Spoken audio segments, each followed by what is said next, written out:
A proposta do espetáculo é se aprofundar nas relações, nas ideias dessa mulher que a gente conhece por ser a pintora do Brasil. Tudo planejado pela sobrinha neta que leva o mesmo nome da tia.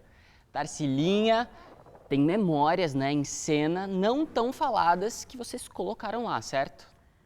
Sim, a ideia do espetáculo é entrar mesmo na vida, nas relações pessoais, no íntimo da minha tia-avó, essa mulher, essa mãe, essa avó, enfim, tudo isso tá colocado lá de uma maneira linda. E para estrelar esse musical, tinha que ser Cláudia Raia, isso já era um desejo seu e que acabou dando certo, é isso? Eu sempre pensei, tive um planejamento do que fazer, de como mostrar a minha tia. Então, antes de eu falar com a Cláudia, já estou fazendo um filme internacional, uma série brasileira, um documentário. E aí eu achei que o musical ia ser uma linguagem muito bonita também para falar sobre ela, né? Quando eu pensei no musical, a pessoa que me veio à mente foi a Cláudia para fazer a Tarsila. Então eu fui atrás de contatos para poder falar com ela e foi muito bacana. Foi realmente um encontro maravilhoso com ela e cada dia eu gosto mais da Cláudia e admiro mais o trabalho dela. Ela realmente está tendo um cuidado, ela e toda a equipe estão tendo um cuidado assim muito grande com um personagem tão importante como ela. Eu quero ser a pintora da minha terra.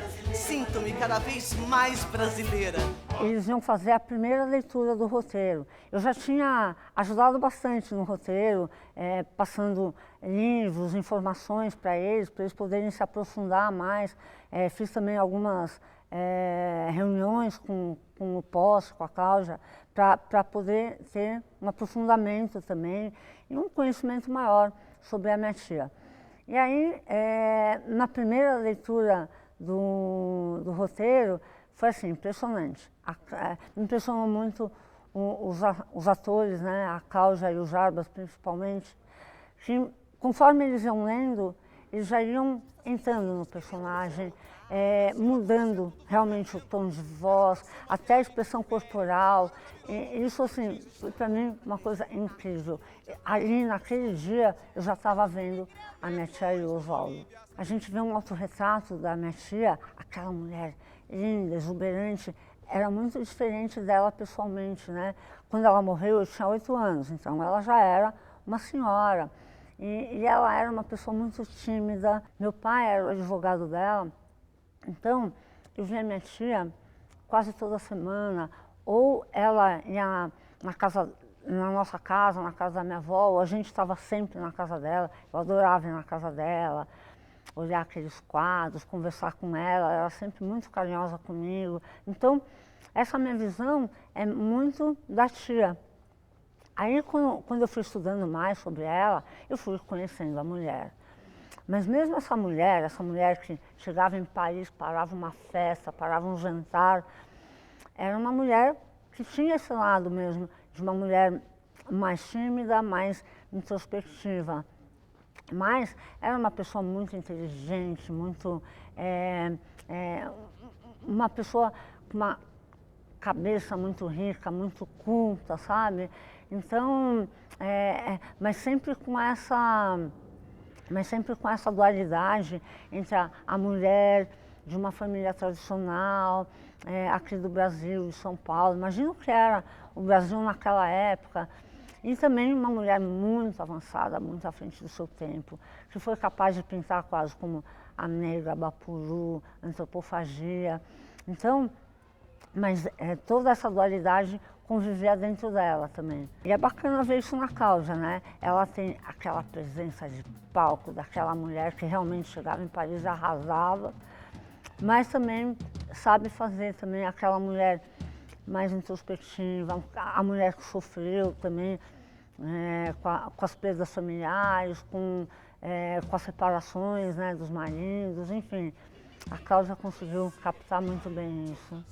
Encontrei em Minas as cores que adorava quando criança. Me ensinaram que eram feias e caipiras, mas depois vinguei-me.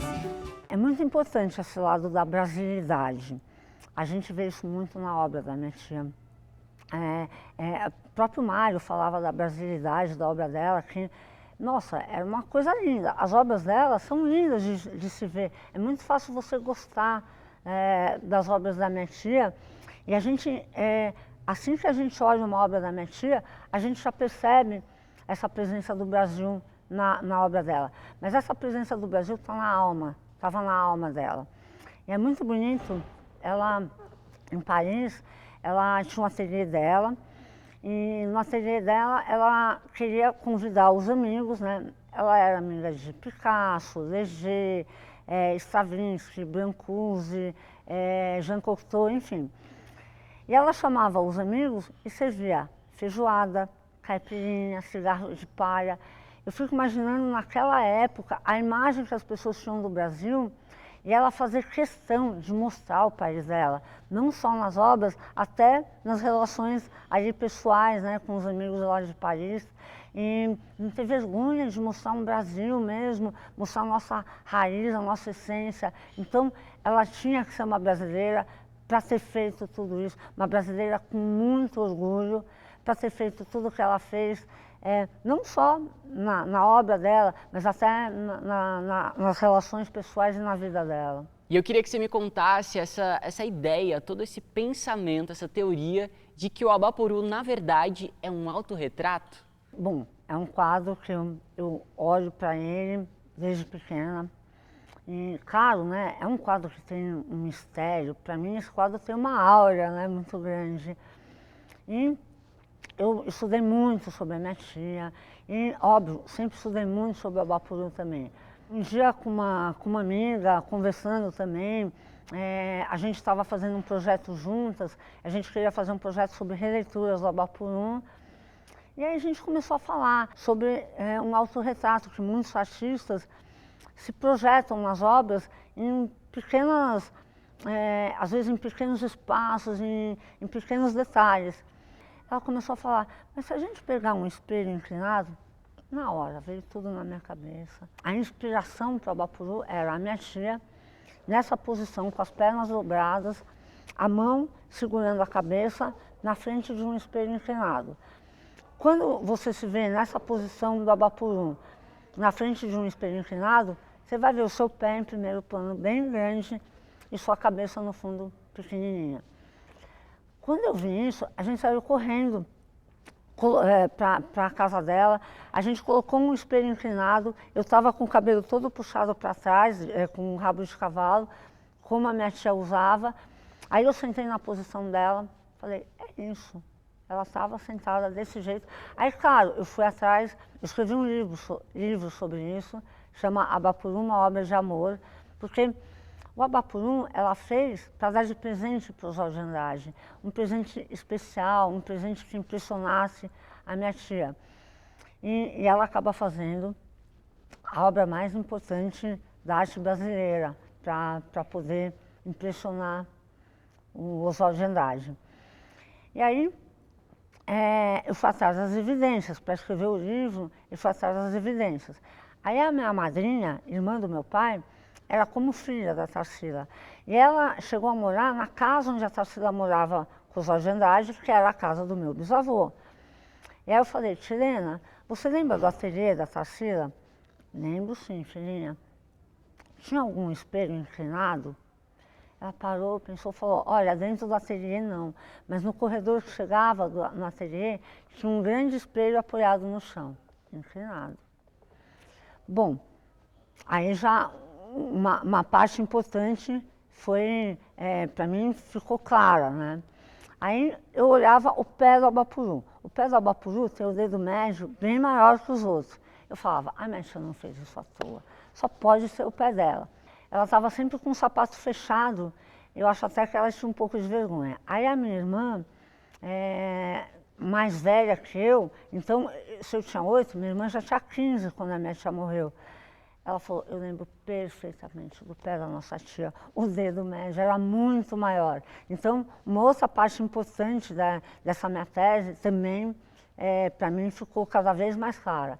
Depois tem outras evidências.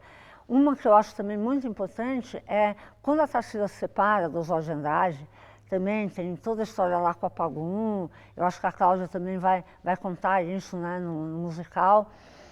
Mas quando a minha tia se separa, o Abapuru fica para ela. Ela dá para o Oswaldo, ela nem quando o Oswaldo chegou da lua de mel lá com a Pagu, chegou de joelhos, pedindo perdão para ela, falando que amava a minha tia. Eu tenho certeza que o Oswaldo ainda amava a minha tia. Teve um caso com a Pagu engravidou, e aí, óbvio que ele também queria ficar um pouco com a Pagu, o que era muito comum naquela época. Eu acho também que aí tem um aspecto da minha tia muito bacana. O mais fácil para ela era esquecer a traição do Oswaldo, continuar com ele, o que era muito comum na sociedade na época. Uma traição do marido, mesmo que tivesse filho com outra mulher, isso era muito comum. Aí vem a personalidade da minha tia de não querer mais ficar com ele por conta da traição.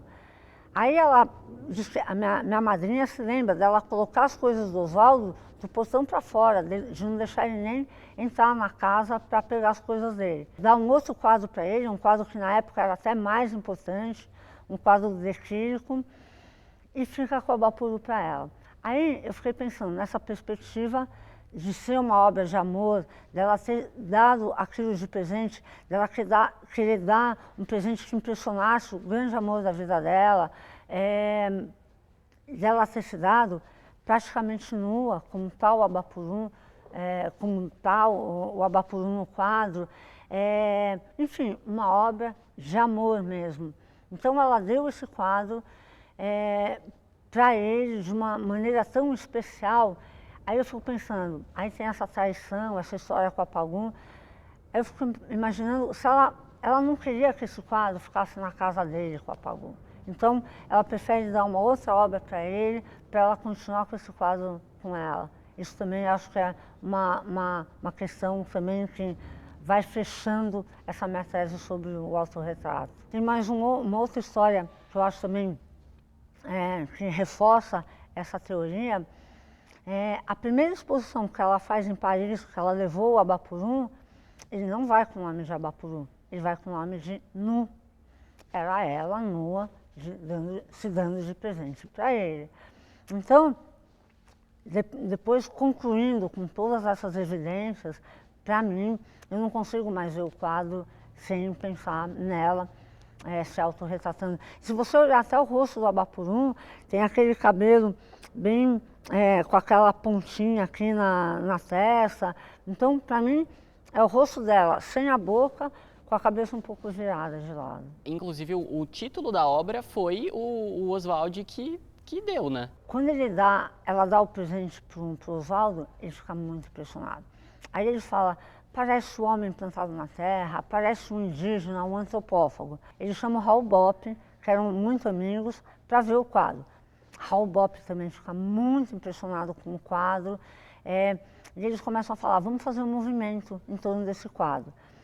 Aí a minha tia lembrou do Oswaldo falar que era um indígena, um antropófago, e ela pegou o dicionário de Tupi-Guarani do meu bisavô, do pai dela, e ela começou a pesquisar, achou a palavra abá, que significa homem, e ela conta que no final do dicionário tinha a palavra porum, que é o homem que come gente.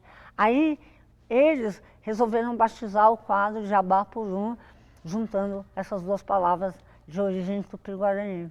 Aí logo em seguida o Oswaldo escreve o Manifesto Antropófago e depois eles fundam o movimento antropofágico inspirados na obra. Isso também é lindo, né? Uma obra pictórica inspirar o movimento literário. É lindo e é mais raro, é muito raro isso. Tarcilinha, uma das cenas que a gente viu na coletiva foi justamente a viagem para Minas Gerais, redescobrindo o Brasil, que era essa iniciativa deles tão intensa. Quanto tempo faz isso? Quão significativo é esse momento? 2024 são 100 anos dessa viagem, né? É uma viagem que eles batizaram de redescobrimento do Brasil. Minas Gerais, puxa, teve uma importância tão grande, né, para a nossa história. E eles foram para lá por conta de uma visita de um grande amigo da minha tia lá em Paris, o poeta Blaise Cendrars, um poeta franco-suíço, que era apaixonado pelo Brasil e queria muito conhecer o Brasil. Então o Blaise veio para o Brasil e eles queriam mostrar o Brasil para o Blaise. Primeiro foram passar o carnaval no Rio de Janeiro.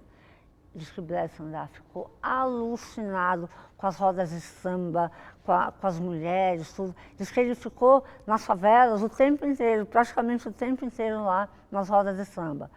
E aí depois, para complementar esse redescobrimento do Brasil, foram passar a Semana Santa nas cidades históricas de Minas Gerais. Bom, Blaise ficou também encantado com o Aleijadinho, diz que era o maior artista barroco do mundo que ele já tinha visto. Então é uma coisa muito importante mesmo para uma redescoberta, para uma valorização do nosso país. Essa viagem foi assim incrível e é muito importante nesse ano ainda ser colocado lá nesse musical também, dessa maneira tão linda que eles estão colocando lá.